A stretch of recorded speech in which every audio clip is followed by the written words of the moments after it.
Shabbat Shalom. Happy Sabbath.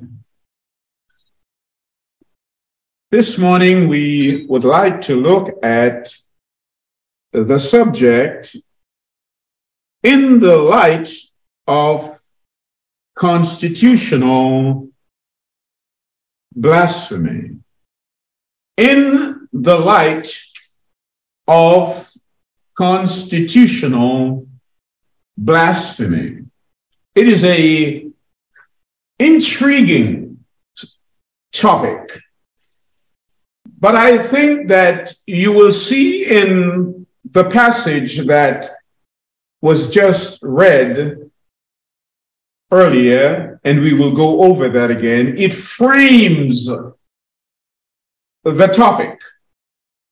Because whenever we speak of reverence, it sometimes seems like an object surviving from an earlier time, antediluvian or the patriarchal time. It is considered mostly as an historical or sentimental interest. It is an artifact left after years of decay. And like reverence, I also discovered that rectitude is also a corroded artifact from the patriarchal age, a relic of time on display in the museum of the scriptures. It is not used anymore in the churches.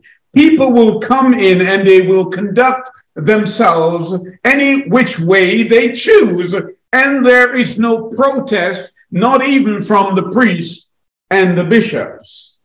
And so this morning we want to remind ourselves what Yahweh has said in Leviticus chapter 19 and verse 30. Ye shall keep my Sabbaths and reverence my sanctuary. I am Yahweh. That's clear to us as we read. So there is a need for us to be right and straight in our speech and in our conduct. And so many have lost that sense of rectitude. And yet we are most prone to be sanctimonious and smug. Therefore, this passage here in Leviticus chapter 24 this morning is so important. It evinces an over-diminished, but nevertheless inexpugnable view that we might have that looks as if we are anything other than what Yah says we are. So this morning, I want to look at the passage and come with me to the book of Leviticus, chapter 24, and we will emphasize what the word exemplary means. And how, when we behave contrary to Yah's will, how we make our souls perilous in protest against Yah, and sometimes even blaspheme. So come with me to chapter 24. The word says, Then Yah spoke to Moses, saying, Give orders to the children of Israel, and let them bring the oil, pure expressed oil, for light, that a lamp may burn continually without the veil in the tabernacle of the testimony, and Aaron and his sons shall keep it burning. Let's hold it there. In the light of which I refer in the title of the subject is the menorah. That's the light. Because we know that the menorah, according to what John was told in Revelation chapter 1, the 7 lampstands, and that's a better rendition rather than candlesticks. They were really lampstands, and within each lampstand there was a light, and each light within that lampstand represent a denomination, a church in the era. And there were 7 eras. We're in the last era, and therefore we need light. So within that light, we are going to look at blasphemy. Are you with me? Because we're told that the church of Laodicea is in darkness, but it was designed to be a light. It is part of that 7-fold lampstand. And the word here says the people were the ones who would bring the oil, cold pressed olive oil. And it's the oil that fueled the lamps. The people were to bring that. It's here in the word. And the lamp was never to go out.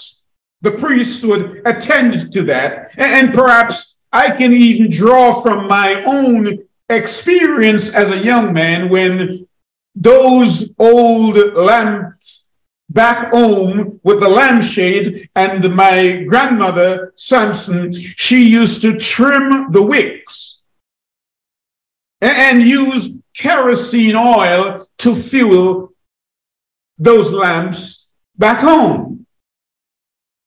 And it was not too dissimilar here that this lampstand with its 7 branches was the only light in the tabernacle because it had no windows. And so, as symbolic to the 7 churches, the churches were supposed to give light to the world in every age. That's why Yeshua made it clear, not only are we the salt of the earth, to manure and make sure the plants, the human plants, grow, but we were supposed to be what? The light of the world. And this morning as we studied, I heard people saying, or at least implying, that that light, that lamp has gone out because the light is not shining on the darkness that is being done in the world or in the very light. The light is gone out. Oh, yes, there is a lamp, but the lamp appears not to be lit. So Moses here is given instructions. And perhaps you need to remember the context here. The people left Egypt. They had been there for a number of years, and Yah had sent Joseph down to prepare the way when this famine came. And Amos 8:11 tells us there is going to be a famine, and I believe the time is now that we're having that famine, but that famine is not like Egypt's famine. The famine is not for food and water, but for the word of Yah, or at least a clear, candid, truthful understanding of what Yah's word is.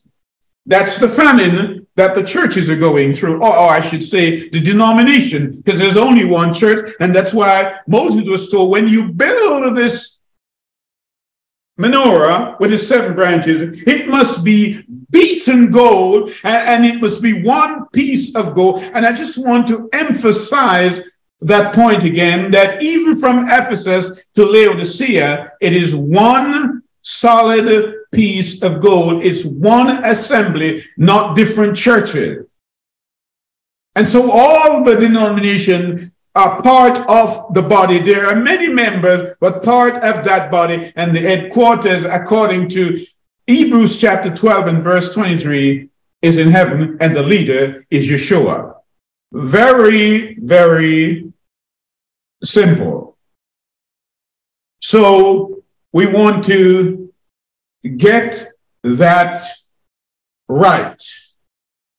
So Moses is told that the people must bring the oil, and Aaron ought to attend to the lamp, and he must do that very often. It is an everlasting statute for your generation. You shall keep the lamps burning on the pure candlestick before you until what? Until morning. You must attend to it. Now, that was a statute, and I want to make this point at this particular stage, because sometimes when you speak to people, they will simply say in a cliche kind of way, oh, I'm a commandment-keeping person, and I go to a commandment-keeping church. They say that glibly, without understanding even what they are saying. And so, as a consequence, I would want for you to turn with me to Deuteronomy chapter 6. Deuteronomy chapter 6, to address that cliche of a statement. And we begin at verse 1. Now this is the commandment, and these are the statutes and judgments which Yah your Elohim has commanded to teach you, that you may observe them in the land which you are crossing over to possess, that you may fear Yah your Elohim and keep all the statutes and his commandments which I have commanded you and your son and your grandson all the days of your life, and that your days may be prolonged. Therefore, hear, O Israel, and be careful to observe it, that it may be well with you, and that you may multiply greatly, as Yah Elohim of your fathers had promised you. Now, understand that here Moses is told commandments, statutes, judgments. 3 different things here. And may we have ordinances too. So when a person say, I am keeping the commandments, which is the framework. Are you with me? It is the framework, but sometimes the statutes makes it clearer to you. Let me explain it this way. Wherever you live, there is federal law. We have federal laws here in America. And they are the laws that everybody are aware of. You also have state laws. And then you have municipal laws. But they're all to be observed by the people. But if you say, I keep the federal laws, but I don't pay my local taxes, you have not kept the commandments of the nation. And so when Yah says, now this is the commandment, and these are the statutes, the judgment, the ordinances, and I want you to keep them, is letting you know that the 10 Commandments are the framework. And that's why when Yeshua came and they threw questions at him, asking him, which is the greatest?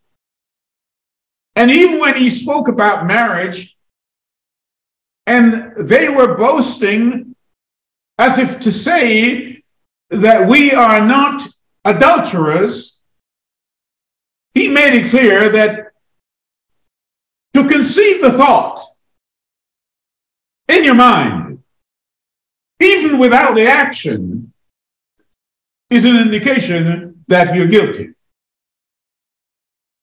And so we need to understand that. So we have the first part of this passage dealing with the light, the menorah.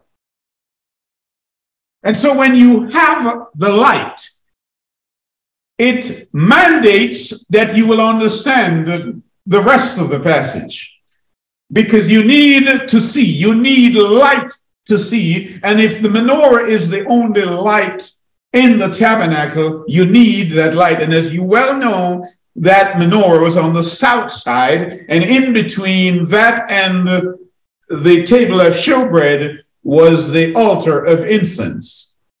And way back at the east side of the entrance, you would have the brazen altar. Are you with me?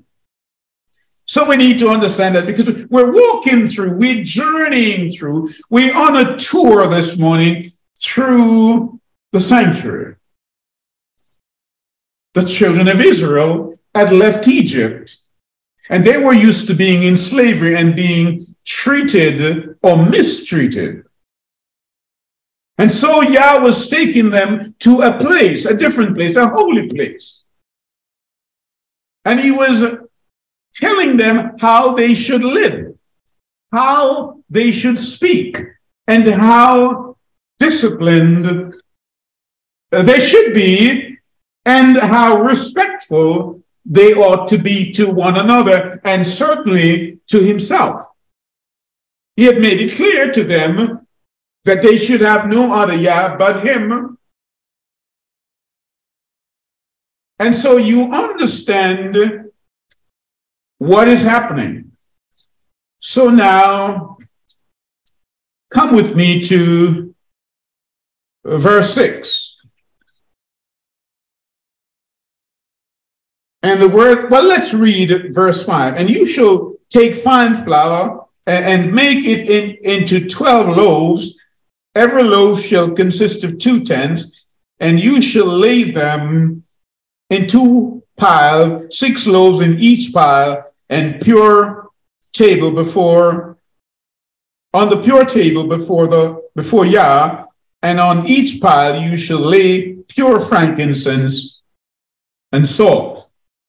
This frankincense, as you know, would be burned in the morning on the altar of incense. And that represents, what when we pray, how they go up.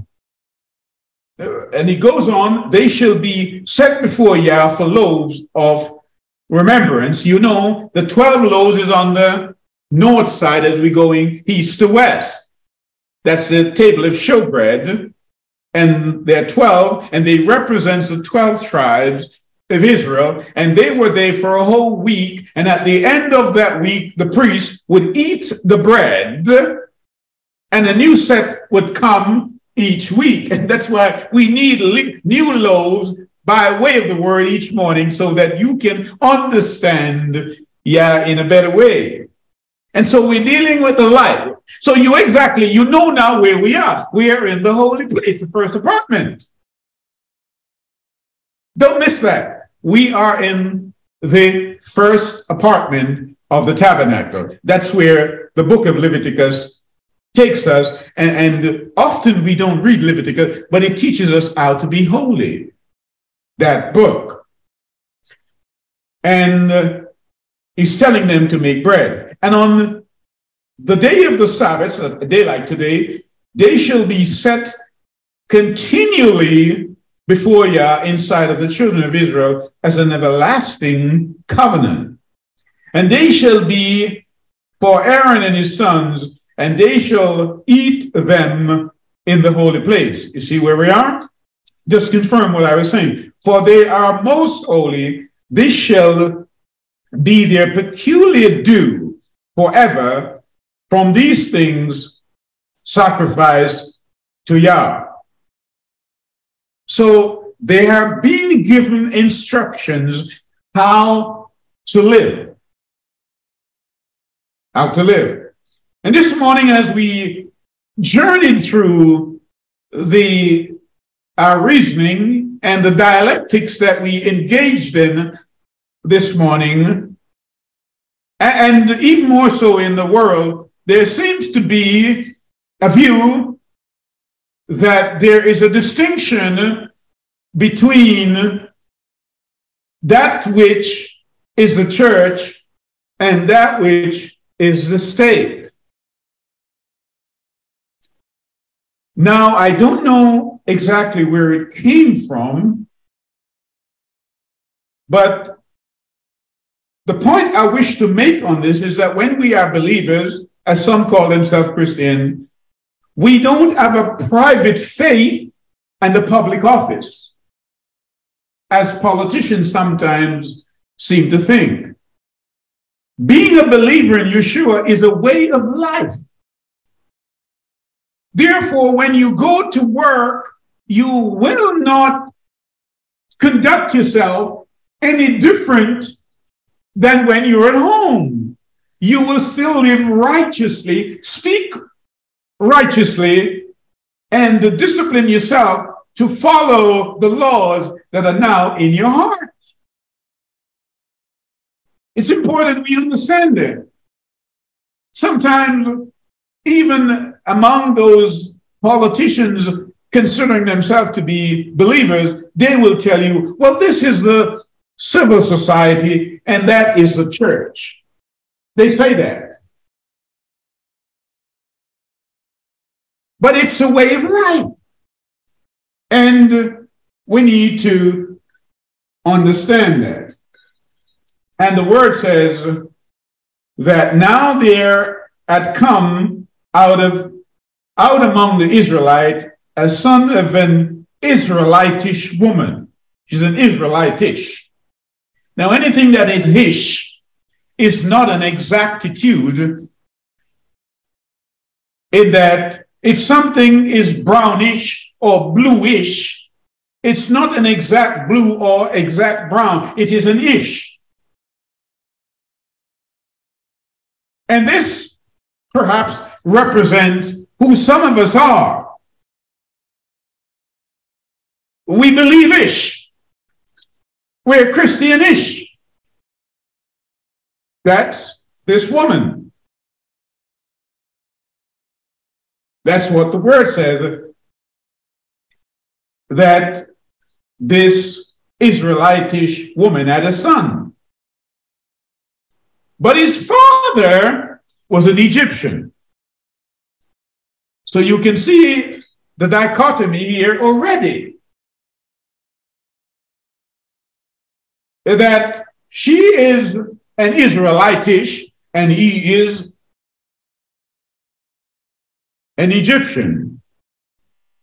And the text doesn't make any reference to him being present or he did anything, but he's here.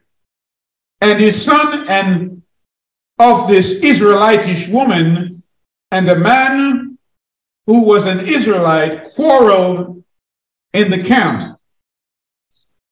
And the son of the Israelitish woman, having named the name of Yah, cursed it. He blasphemed. Are you with me? This young man, whose father is an Egyptian and his mother is an Israelite, mixed parentage, let's call him that. They are traveling, are they not? Through the wilderness, and we understand that. They're traveling, and the arduous climb, how they journeyed through rocks and glens and crags and cliffs. They're journeying, it's 40 years, and very often tempers would fray because there is no picturesque vales they come across, but there are many emotional valleys that they encountered. And so discipline was in scarce supply. And so this is in the camp of Israel. The word wants you to know there was a fight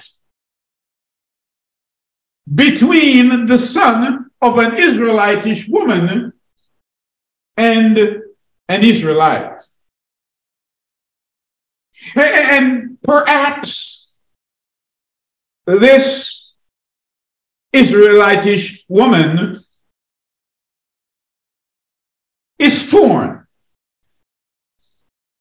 in that she loves this Egyptian man, but she is married to an Israelite, and their belief systems are different. And sometimes you see this when two people are married, that they come with different values, different education, different belief systems, and so they are spiritually and intellectually incompatible. And perhaps that's what we're seeing here. And we know that these things are written for our admonition. And then what makes this thing serious is the fact that this is happening right in front of Yah. Because we've read of the experience that there was a cloud of fire and what else? And fire and cloud. One in the day and one in the night. And so they know that Yah was present, and his presence makes the place holy, and they're fighting. They're fighting. And so the poignancy of Moses' narrated struggles invokes an inquisitive mind. It must do. A wonderment, if not your own incredulity. It invites you to think upon this tremendous dare of a young man to blaspheme in the camp of Yah. What a dare. And so instantly, the veracity, the rightness of Yah's law now places Israel under the focus in the gaze of Yahweh.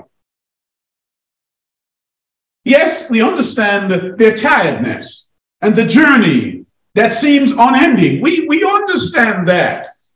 But what was it that gives cause for him to blaspheme? What? And so one is made incredulous by this spasmodic outburst, this inexplicable rage, wherein the demeanors and the countenances of all the people now are solemnly poised. Why? They have just heard a man blaspheme Yah's name. Oh, yes. And so the objective of finding out what to do with him crowds out everything else. Because it seems to me that this man who blasphemed, what to do with him falls outside of the proximity of Moses' role. It's not listed in his portfolio. The people don't know what to do with him. They don't know how to deal with his irrepressible conduct, his moment of impudence. And really, to say that he was immodest would be an understatement. He insulted Yah right in front of his people. You didn't get me. Let me try again. Let's say, for example, you are with your best friends, or you're with some elite friends, or you're with your family, and somebody comes along, like this man did, part of that mixed multitude of people, came along and insult you in front of your boss, in front of your wife, in front of your husband, in front of people who matters to you. This man insulted Yah in front of all Israel, his chosen people. And the question now is, what do we do with him? Of course, all Israel is placed in an ambiguous position.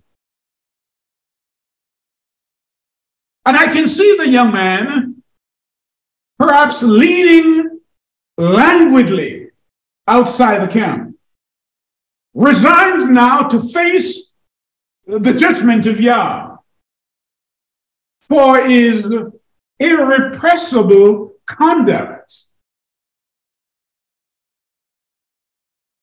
So Moses cogently prescribed the memory of this event in this passage, which caused those present to be writing, wriggling, wiggling in contortious anxiety.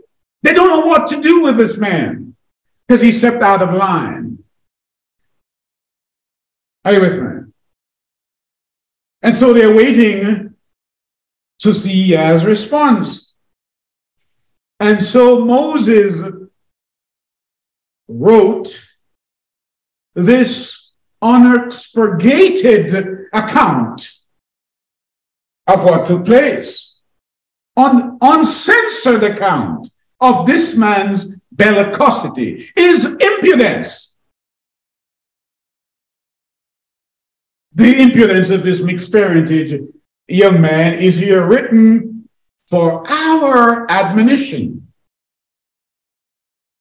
And so the story is framed with a retrospective relevance. Look back.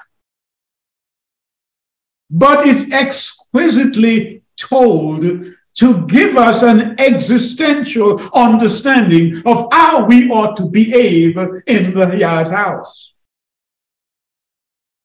Don't miss that. So the question, therefore, is, what is blasphemy?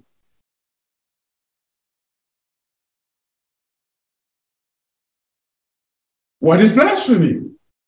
In short, it is to insult Yah.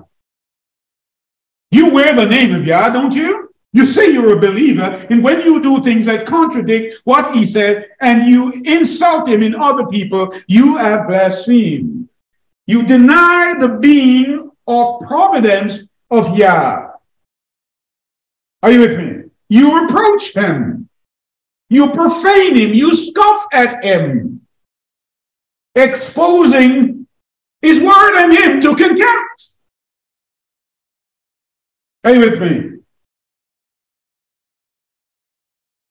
Oh, yes. We wear his name. And so when we do things, you remember young David, don't you? That man who peeped over his veranda and saw a woman over there and took her to and lay with her. David was king of Israel and it was wearing Yah's name. And sometimes that which we think is not blasphemous, it is.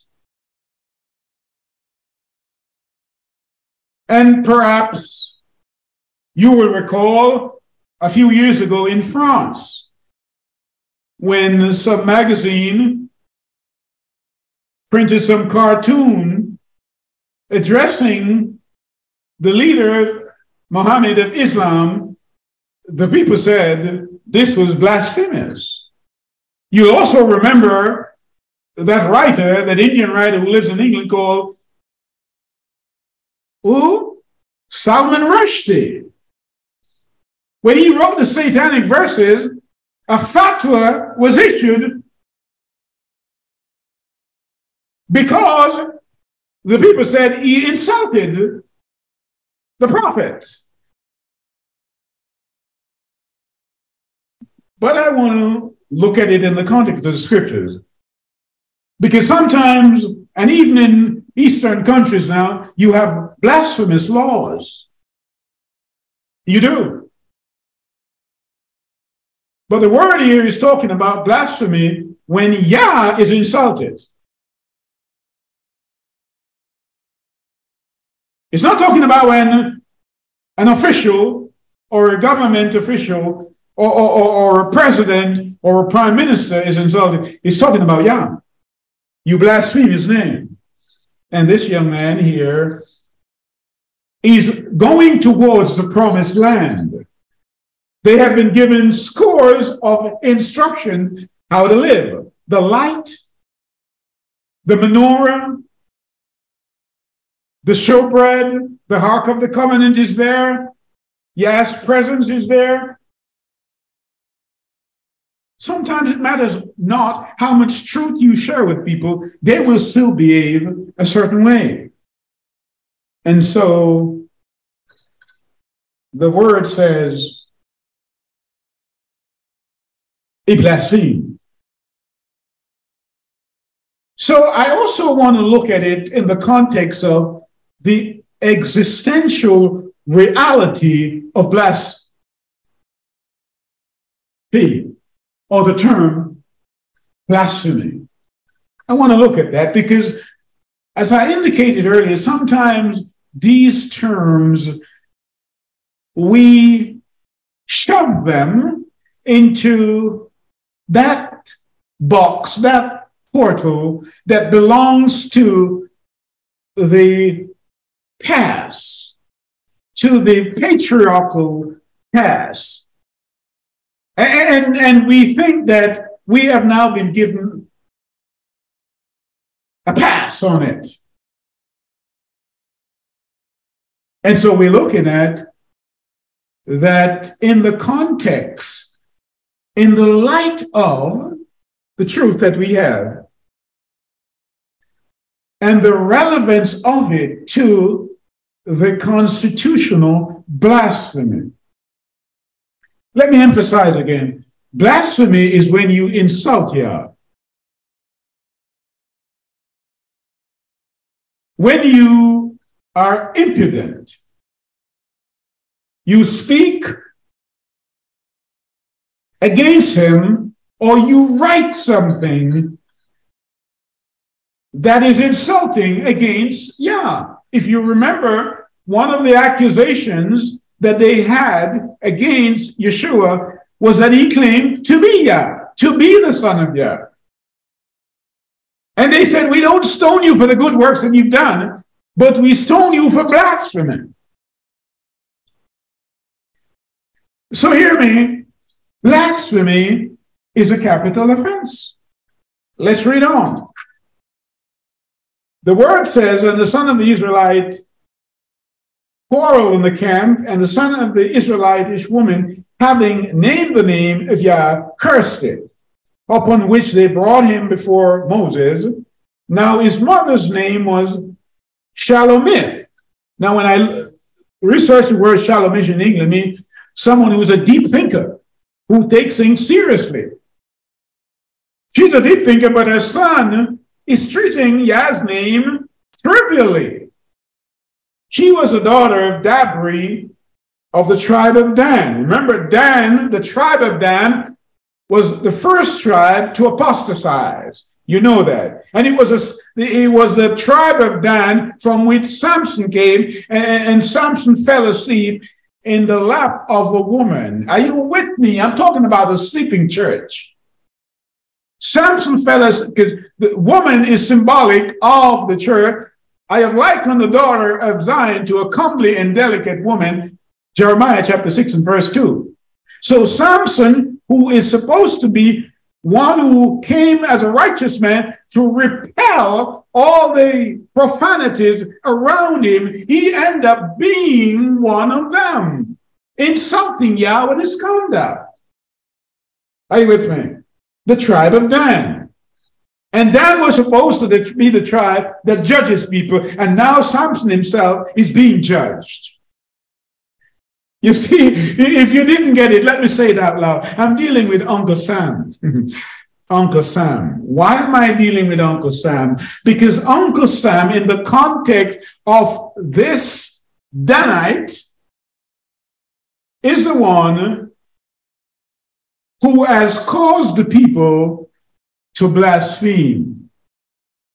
Well, why do you say that? Reason with me. The word of Yah says, when you insult Yah, and Yah in Exodus chapter 2 and 20, I should say, Exodus chapter 20 and verse 7. Let's go there.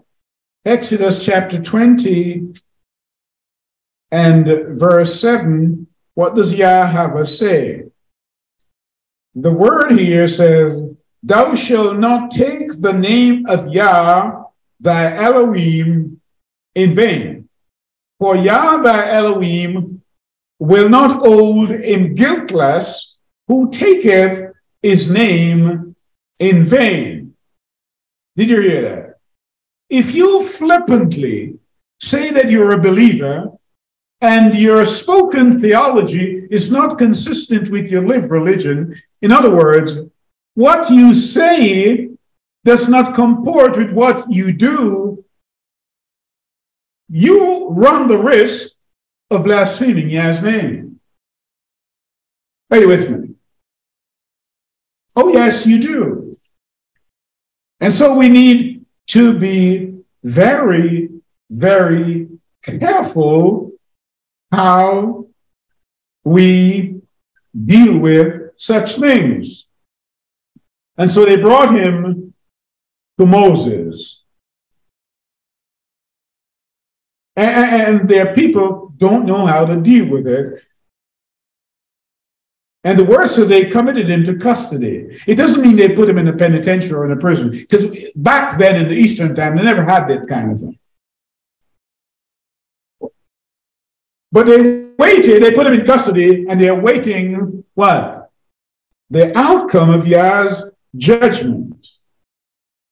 That's what they're waiting. And verse 13 says, Yah spoke to Moses, saying, lead out him who cursed. He who blasphemed me, lead him out. Lead him out from where? Lead him out from the camp. Take him out of the congregation. He doesn't belong there. When you see behaviors untowards in the church, lead them out. If it doesn't evoke some kind of repentance, lead them right out. If you don't know what to do with them, church, then go back to the word of Yah, and Yah will tell you what to do, which is what Moses did. Lead out him who cursed without the camp, and all who heard shall lay their hands on his head, and all the congregation shall stone him. You know, sometimes in congregation when people do wrong, and you say to sister so-and-so, did you see that? Did you hear that? She's quiet. And you ask brother so-and-so, did you hear that, brother blank? Brother blank will be just that, blank. He has nothing to say. But Yah here says, let all the people in the congregation put their hands on his head and stone him. Be corporate in your rejection of unrighteousness.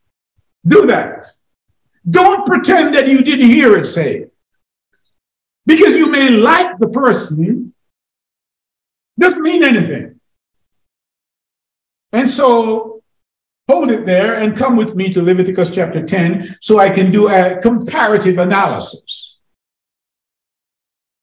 Leviticus chapter 10, and the word says, and the two sons of Aaron, Nadab and Abihu, having taken each his censer, laid fire on it, and threw incense thereon, and presented before Yah strange fire, which Yah had not ordered them, upon which a fire darted forth from Yah and destroyed them, and they died. They what? They died before Yah. Wherefore Moses said to Aaron, this is what Yah spoke, saying, I will be hallowed by them who come near me, and glorified by all the congregation. And Aaron was pierced with anguish. Did you hear that? These are the priests. And in churches today, priests and bishop and pastor, they are allowing almost every kind of behavior in the assemblies, and it's okay. Remember, as I said, the Israelites were given strict instruction how they should live. Whether they were at home or whether they were in the assembly, it's a way of life. It doesn't change. Because in everything you do, even in your eating, you must give glory to Yah. We must understand that. But the word says these two boys, men, that's who they were, sons of Aaron, they are priests, they offered strange fire. Now let's go back into the sanctuary and reason. They were supposed to burn incense in the holy place where that, what? The altar of incense is. It sits between the bread, the showbread, and the menorah. So what, in your view, makes it a strange offering or a strange sacrifice? I venture to suggest that this is it. You know that way back behind them, because they're now in the holy place, facing the Holy of Holies, which only Aaron can go into on the Day of Atonement, they just passed the what? The altar of? Huh? Incense. No, they're at the altar of incense. What have they passed? The first one, that's the east gate. The brazen altar where the sacrifices take place. They have passed that. All right?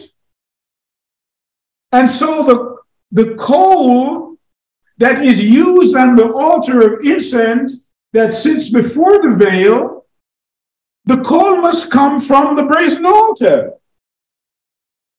So if it did not come from the brazen altar to the altar of incense, I suggest to you, this is what made it strange. They found it somewhere else and made a strange fire. And the word says that they were struck down by Yah because that which they gave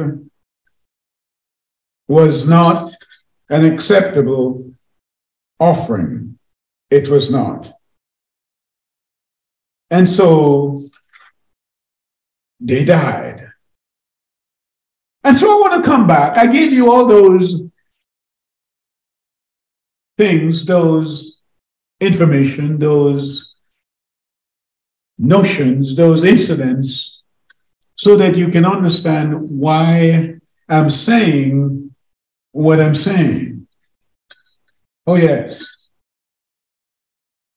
Blasphemy is anything that you have written, anything that you have spoken that brings insult in your insolent unto Yah. You blaspheme. In America, we have a constitution. I'm dealing with constitutional blasphemy. The Constitution, the First Amendment, what are they amending? Yah's laws? It says Congress shall make no law respecting an establishment of religion or prohibiting the free exercise thereof, or abridging the freedom of speech or of the press or the right of the people peaceably to assembly and to petition the government for a redress of grievances. What am I saying? I'm saying the very notion of freedom of speech in the First Amendment means that America is affirming the idea of blasphemy. Because you can say anything about Yah in the press, in government, anywhere, and there is no one to hold you accountable for insulting Yah. Whereas in Eastern countries, there are laws there making sure that you do not insult the Creator. But the freedom of speech in America is such that you can say anything and everything against Yah. You can curse him even as this young man did, and there is no reprisal, there is no response from the government. But interestingly, they have implicitly their own blasphemous laws. And so you can see the irony here. What's the irony? The irony is this. Let's say, for example, if you were to go out and say, even as the scripture says, that when Yah created man in his own image, he created them male and he created them female. So a man is a man based on how Yah created him, and a woman is a woman, and therefore the two are different because they're the same. If you say, therefore, that a man should only marry a woman, they say that's hate crime. They would say you're blaspheming the laws. So they make that law to stand up, but that which Yah said, you can say anything in America by way of freedom of speech, and it's okay. The man is just expressing his view. And the Constitution makes way and makes provision for him to do so. And the scripture says, don't take Yah's name in vain. So what are we doing, whether by design or inadvertently? We are putting the Constitution ahead of the Ten Commandments. Is it not? Blasphemy.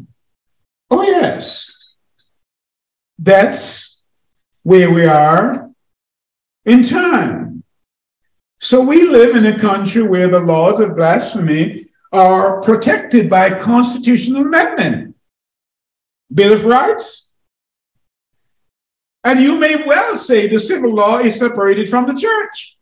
But as I indicated earlier, it's a way of life when you believe in Yah. It's a way of life. And so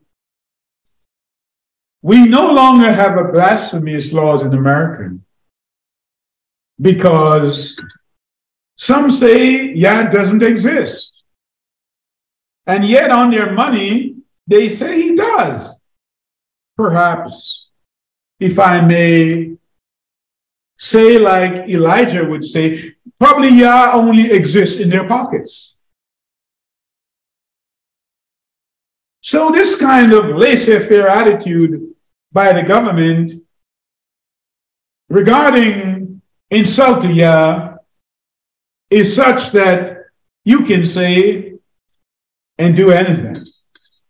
So come with me to the book of Revelation,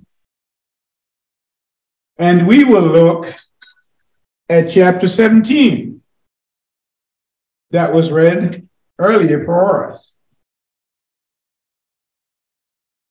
And there came one of the seven angels, which had the seven vials, and talked with me, saying unto me, come hither, I will show unto thee the judgment of the great whore that sit upon the many waters, with whom the kings of the earth have committed fornication, and the inhabitants of the earth have been made drunk with the wine of her fornication. So he carried me away in the spirit into the wilderness, and I saw a woman sit upon a scarlet-colored beast. What kind of woman is this? Is this an Israelitish woman? And is this woman married to an Egyptian? Remember, the Egyptians, they have different laws. They have a Pharaoh, and Israel have an invisible Yah. All right? So we're making comparisons with this woman here. She makes the world drink of her beliefs, of her thoughts. So he carried me away in the spirit in the wilderness, and I saw a woman set up on a scarlet beast, full of names of what? Blasphemy. Did you get that? The woman sits up on a scarlet beast with names of blasphemy. She's claiming to be something she's not. She's bringing the name of Yah into disrepute. She's blaspheming. And the angel wants you to come out. Come out of her. Did you get that? The woman has names of blasphemy, just like this young man blasphemed the name of Yeshua, of Yahweh. And what was the penalty for that? It's a capital offense. He was stoned and he died outside the camp. Now you know that this is happening, and you're going to this woman church to worship, and you know it's a capital offense, and you're still in there. Only because you say to yourself, well, the Constitution protects me, and it's okay for the man or the woman to say anything that they want to say. This is a free country. That's how we speak. Oh, yes. And up on her forehead was the name Mr. Babylon, the great mother of harlots. The word wants you to know that she has daughters that look like she. They're a denomination that looks like the mother. Are you with me? And so you better come with me now to the book of 1 Samuel. 1 Samuel, and we will look at chapter 3. Chapter 3. And the word says, and the child Samuel ministered unto Yahweh before Eli, and the word of Yah was scarce in those days, and there was no prophetic vision. There was none. Why do you think? When the children of Israel left Egypt, they settled in Gilgal. That's where they worshiped. And later on, they moved to Shiloh. This is where worship is taking place now, in Shiloh. Often you see churches and their name, Mount Shiloh. If only they remember what happened at Shiloh. So we're at Shiloh, and the priest there is Eli.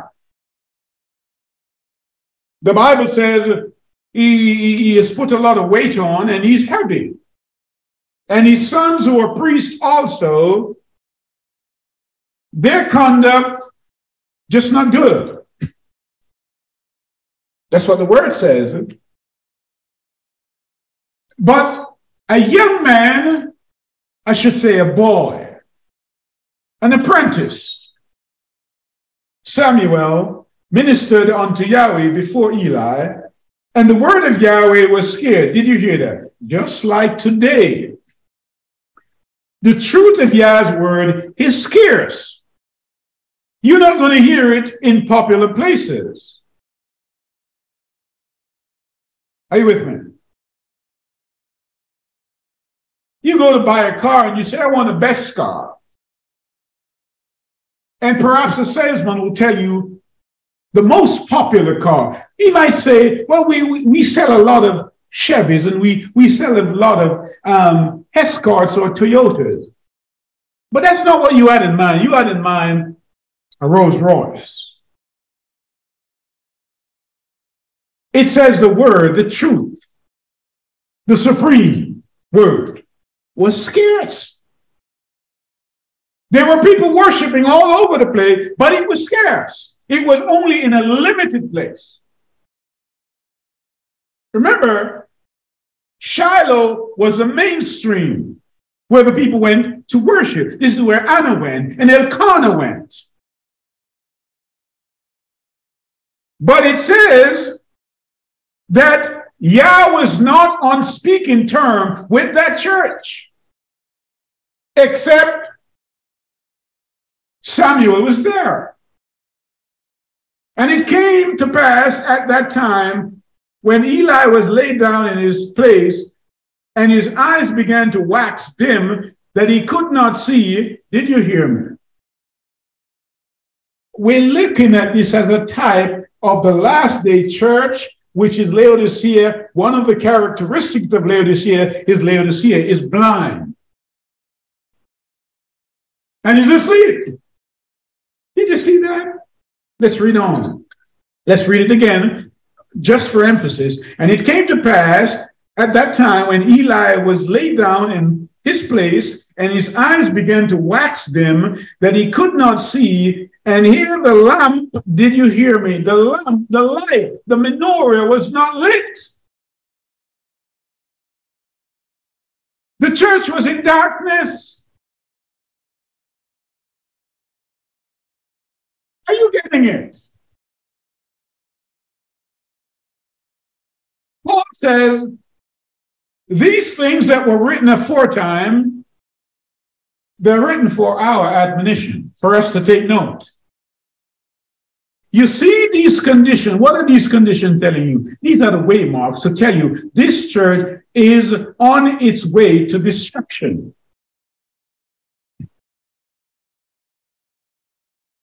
It says, verse 3 again, emphasizing the point, and here the lamp of Elohim, this is the menorah, went out in the temple of Yahweh, where the ark of Elohim was, and Samuel was laid down to sleep. Samuel was sleeping also. He's a young man. But his mind was alert. You didn't hear me. Because the word makes it clear that when Yah speaks, his sheep hears his voice. Samuel heard Yah's voice, but Eli the priest did not hear. Because Yah was not on speaking terms with him. That Yahweh called Samuel, and he answered, here I am. And he ran into Eli and said, here I am, for thou callest me. Eli said, no, I didn't call you. And it happened 3 times, the word says. And then Yah spoke to Samuel and told him that he's going to destroy this place. Are you with me? And you know what happened, that the ark was taken by the Philistines and the spirit of Yah left. That's why we use the term Ichabod, meaning the glory of Yah has gone. When one of Eli's son's wife gave birth, she named the child Ichabod. Ichabod means the glory has departed. Can you not see that in the places where you worship? Can you not see that? The word of Yah is not spoken as it should. It is very scarce, as in the time of Eli. Jeremiah wants to remind you. Come with me to Jeremiah chapter 7. Jeremiah chapter 7. Jeremiah wants to remind you, because so often I hear people say, This is the church of Yah, and nothing will happen to it. And they speak that kind of flippancy. Jeremiah chapter 7, and let's look at verse 11 and 12. Is this house which is called by my name? It's called by what? My name. Understand, when you wear the name of Yah and you do things that offends him or insults him in front of others, particularly his enemies, what are you doing? You run the risk of blaspheming his name. I want to make that point. Let's read it again. Well, let's read from verse 10 to give it some context. And come and stand before me in this house, which is called by my name, and say we are delivered to do all these abominations. Did you hear that? He said, don't come into my house and do as you like and do all these abominations. And then under the pretext of my name, you say you're a believer. Don't do that. Verse 11. Is this house which is called by my name come a den of robbers in your eyes? Behold, even I have seen it, said Yahweh. I've seen it. Just like that young man with an Egyptian father and an Israelite mother, I cannot save you by the righteousness of your parents. Are you with me? But when you come as a congregation, those who come near to me, says Moses, writing for Yah, if I am not honored by them in the congregation, then what good is coming? What good is it in coming? I must be honored by all who come in to worship me, says the word of Yah, as we read in Leviticus chapter 10. Verse 12 of Jeremiah. But go ye now unto my place, which was at Shiloh. Go to that church, that temple, that tabernacle that was in Shiloh, where Eli was the priest, and go and look. Where I set my name at the first, and see what I did to it for the wickedness of my people Israel. He said, go and look. And now because you have done all these works, said Yahweh, and I spake unto you, rising up early and speaking, but ye heard not, and I called you, but you answered not. Therefore will I do unto this house, which is called by my name, wherein ye trust, and unto the place where I gave to you and to your fathers, as I have done to Shiloh. Yes. That's what I did. And so I don't get it. Why we continue to behave in this fashion as if what Yah says doesn't matter. And we can do as we please. We just come to worship, and if people don't like what we do, then that's it. No, Yah says, put them out of the camp. Put them out of the camp. All right? That's what Yah says. And so, no, let's go back to Leviticus chapter 10, because, you know, it's very, very important that after the sons of Aaron died, Yah said, tell Aaron, don't even mourn for them. Wow. Don't even mourn for them. Let's go there and read it for ourselves. Verse 3, and emphasizing the point again, then Moses said unto Aaron, this is that Yahweh spake, saying, I will be sanctified in them that come nigh me.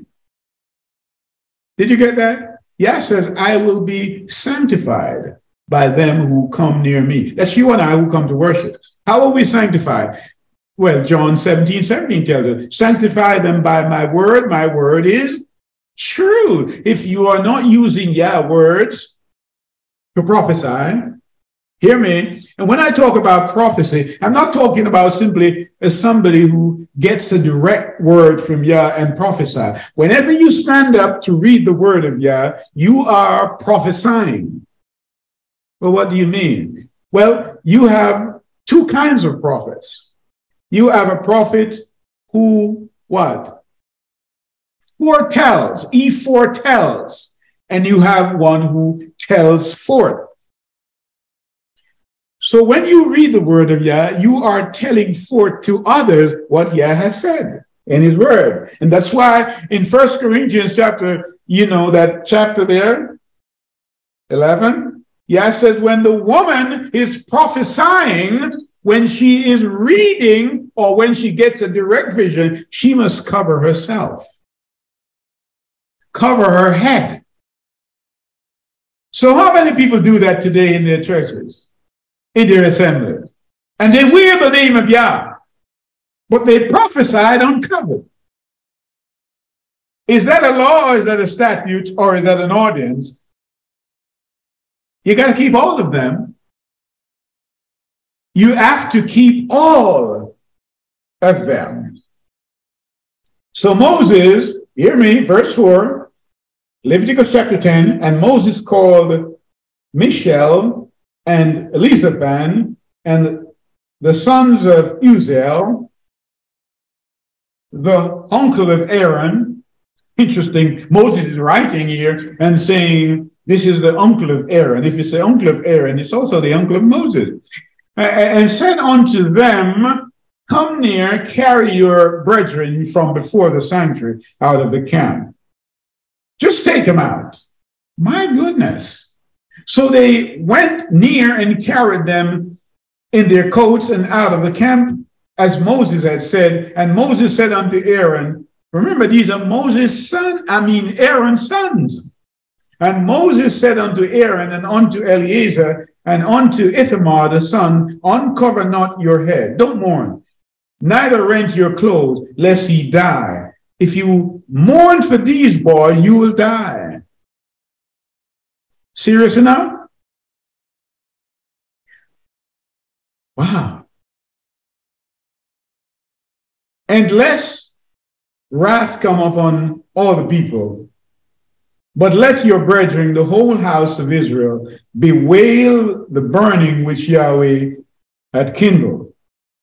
And he shall not go out from the door of the tent of congregation, lest he die. For the anointing oil of Yahweh is upon you. And they did according to the word of Moses. And Yah spake unto Aaron, saying, do not drink wine. So the thing is this, Aaron's sons died right there. And Aaron must continue to minister unto the rest of the children of Israel at this time. He could not mourn and he could not come out. You have a duty to do, Aaron. Do it. These men heard the truth. They were priests. They understood what the direction were, what they were supposed to do, and they did not do it. Don't mourn for that. That's tough. But these things were written for whom? For our admonitions. So, what are we saying? Is the word really a lamp unto your feet? And must I ask, is it really a light unto your path, as David told us in Psalm 119, 105? Is it? Or can you really now see that the lamp has gone out? Surely, some things are so obvious you can't miss them. And you don't have to conjecture. The place you go to is not speaking according to what Isaiah said, 8 and verse 20, that if they speak not according to the word, there is no light in them. Now, I'm making all these points so you can understand this point. That was the Levitical laws and the processions. And Paul tells us that this was our schoolmaster. Right? The schoolmaster was teaching you the curriculum of righteousness. And when the true headmaster comes, he will bring you back to what? The Melchizedek order of worship, which means what? When Jeremiah chapter 31 to 33 tells us he's going to put the laws where? Not in a acacia box. You didn't hear me.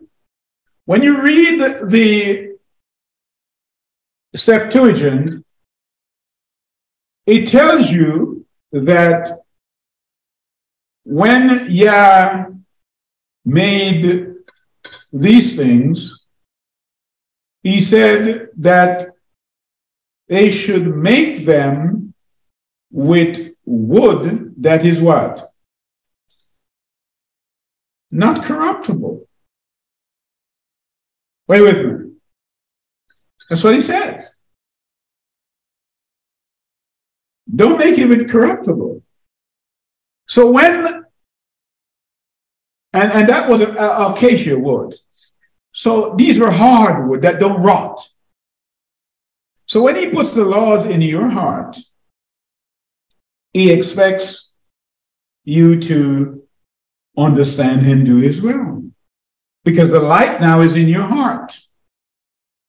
And because light is in your heart, you are able to see and distinguish that which is emotion and that which is discipline or principle. Are you with me? The heart's full of emotions.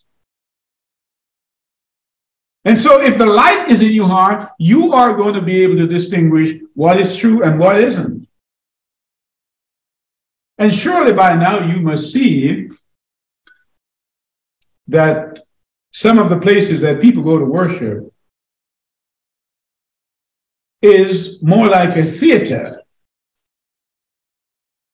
rather than a house of Yah, where Yah is sanctified by his word. So come with me to Revelation chapter 18. But before I even go to Revelation, let me make this point.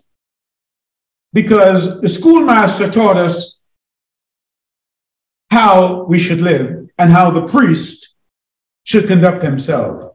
But now that we have crossed over into the order of Melchizedek order, we know that everybody is a priest. So it's discipline all the way. You can't say that this is what Tom ought to do and this is what Mary ought to do. Everybody is a priest. And let me remind you that if you come with me to Shemot, that's Exodus 19 verses 5 to 6. Now, therefore, if you will indeed obey my voice and keep my covenant, keep my what? Covenant, you shall be my treasured possession among all people, for all the earth is mine, and you shall be unto me a kingdom of priests and a holy nation. How many priests? A whole kingdom. Do you believe in Yeshua? And you say yes, then you are a priest or a priestess. And you belong to what? A holy nation. You can't go into this nation and live and then blaspheme his name by your conduct or your speech. And when you do that, he will do to you exactly what he did to Nadab and Abihu and also to the Israelitish son, the Israelitish woman's son. So come with me to Revelation now. Revelation 18, 23 to 24. And the light of the candle. Again, I make the point that this ought to be lampstand. And we're dealing with the, what? Menorah, as I started with. And it's talking about the end time. Because remember, in Revelation chapter 14, there are three angels that come to the people to warn them. The first one said, give glory to Yah, for the hour of his judgment has come. That's the first angel's message. The second angel says, Babylon has fallen. We've read in Revelation 70, that's Mr. Babylon. If you miss those two messages, then you're in trouble by the third message, because you're talking about the mark of the beast. You're going to get the mark of the beast. And perhaps you ought to look at anything that is around you that may have happened or is happening that may make you think that people are and have received a particular mark. That's what the word is telling you. That's the third angel's message. And now the fourth angel comes in Revelation chapter 18. And he's telling you what the church looks like at this stage. This is Laodicea. Don't miss that. And the light, the menorah, it's not shining anymore. There is no light. Behold, your house is left to you desolate. Matthew 23:38. The same thing that Yeshua said to the Pharisees and the scribe at that time. There's no light. The Holy Spirit is gone. The menorah is not lit. Eli is asleep. The priests are asleep. And the light of the candle shall shine no more at all in thee. You don't even get any hope here that it will be relit. He said, at all in thee. And the voice of the bridegroom, this is Yeshua, and of the bride shall be heard no more at all in thee. For the merchants were the great men of the earth, for by their sorcery, that means pharmakia, that's the word, the Greek word, pharmakia. By their pharmacies, by their pharmakia, were all the nations deceived, and in her was found the blood of the prophets and of the saints and of all that were slain in the earth.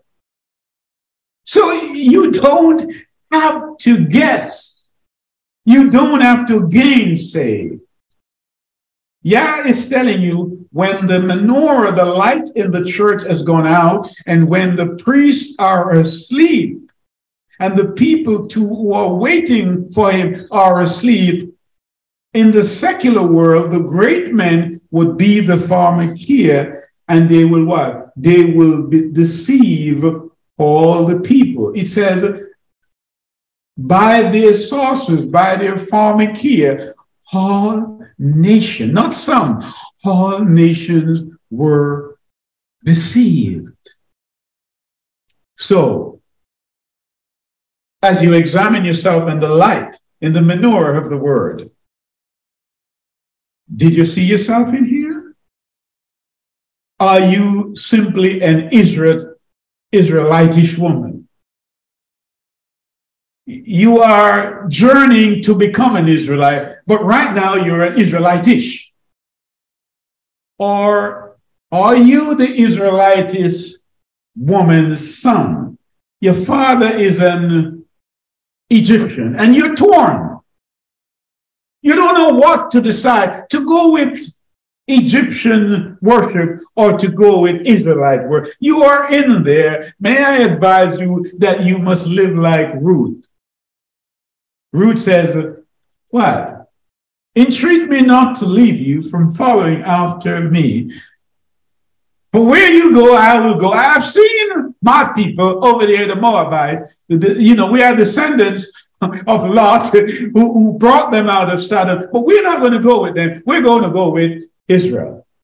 We're going to go with Yeshua. Because where you go, I'll go, and where you die, I'll die, and there will I be buried. And don't even try to convince me not to become like Yeshua. It won't work. Because I already left the mainstream, says Ruth. Are you with me? because the light of the candle has gone out. If the light of the candle had not gone out, then we would not have had this kind of amendment constitutionally supporting blasphemy in our world. We would not have had that.